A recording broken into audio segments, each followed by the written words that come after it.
Nobody becomes a global touring musician overnight. And for Anika Niels, it all started far away from stadium lights. Back in Germany, she wasn't chasing fame. She was just obsessed with rhythm. Hours alone, building patterns that didn't sound like anyone else, not copying famous drummers, not trying to fit into trends, just creating something that felt alive.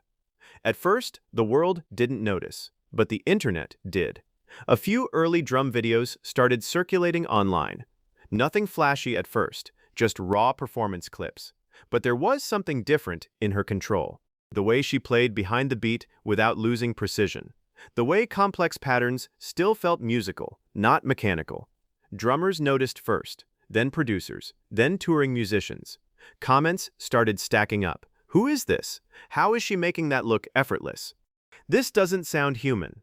Still, even with growing attention, she wasn't inside the industry yet. She was outside, looking in, building a reputation one performance at a time. Then came the shift. Her work began reaching professional circles. Musicians who had spent decades on stage started sharing her clips privately, not as curiosity, but as respect. And that's where things quietly changed. Because in the music world, attention doesn't move fast until suddenly it does. And when it does, it can pull someone from obscurity straight into the path of legends.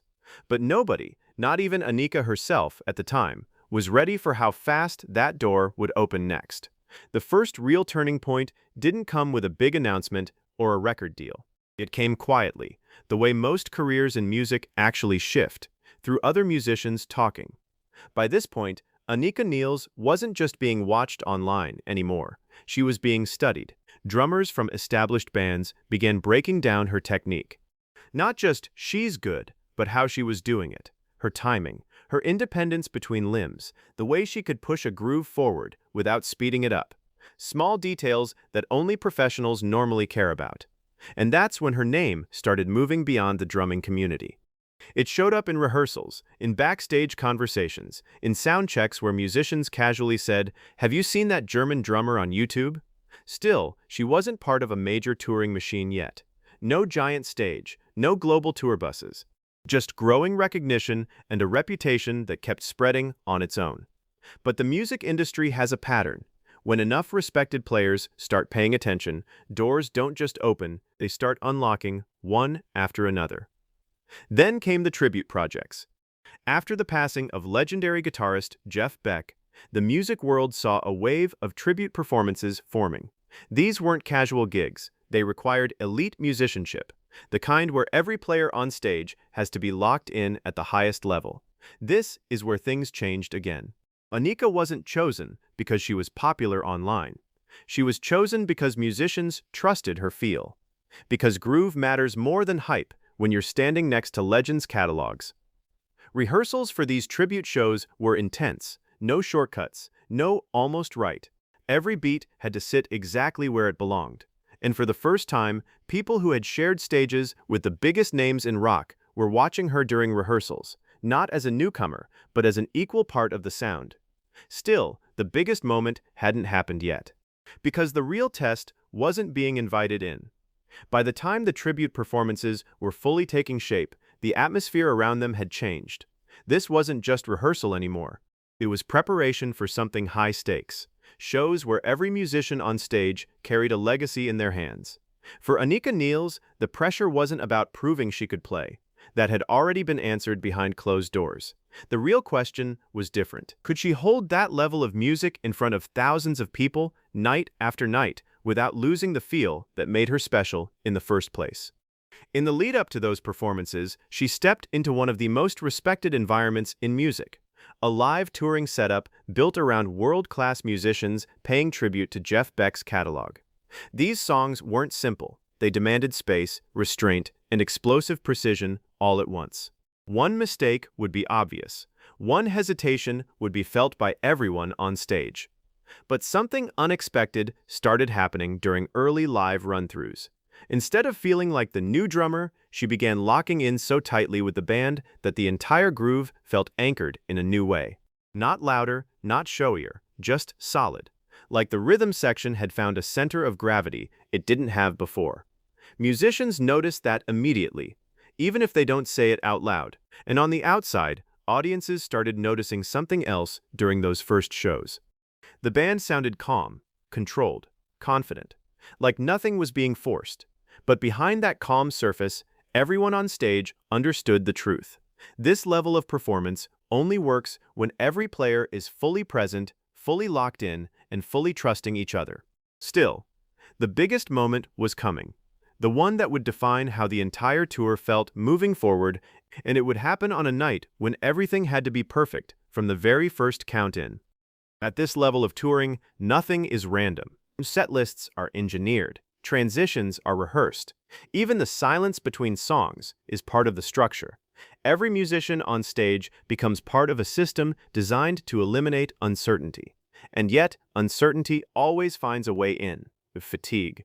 Equipment changes, venue acoustics, the human factor. That's where elite touring musicians prove their value, not when everything is perfect, but when something goes slightly off and the entire structure depends on someone keeping it together. In the world surrounding artists like Jeff Beck, that expectation was constant. The music demanded adaptability, not just repetition. A drummer couldn't simply play the parts. They had to live inside them, adjusting in real time without breaking the flow. This is where Anika Neely's reputation continued to grow, not because she drew attention to herself, but because she didn't need to. Musicians noticed when nothing fell apart. Engineers noticed when timing stayed locked. And band leaders noticed when the performance felt stable, even under stress. That kind of reliability becomes its own kind of spotlight. Meanwhile, the legacy of Rush still casts a long shadow over discussions of technical rock performance. Their catalog remains a reference point for endurance-based musicianship, where precision and stamina must coexist for an entire show. And in that same cultural space, Geddy Lee's name is still frequently used as shorthand for elite-level consistency in rock performance, even though there is no verified documentation connecting him to any 50-something tour involving Neils. Still, narratives form easily in music communities. A standout performance becomes a story becomes a rumor, and a rumor becomes a legend. But behind all of it, the real story is simpler. A drummer shows up, plays with precision, adapts under pressure, and earns trust one performance at a time. That's what Anika Neely's was doing, quietly building something that didn't need exaggeration to be impressive. And the closer she got to full recognition, the more the industry started treating her not as a surprise anymore. When musicians reach a certain level, the story usually changes shape. It stops being about discovery. It starts being about validation.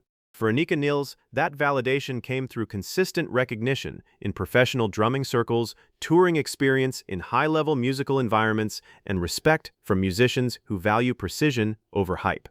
Her career path reflects something simple but powerful. She earned her place through performance, not promotion.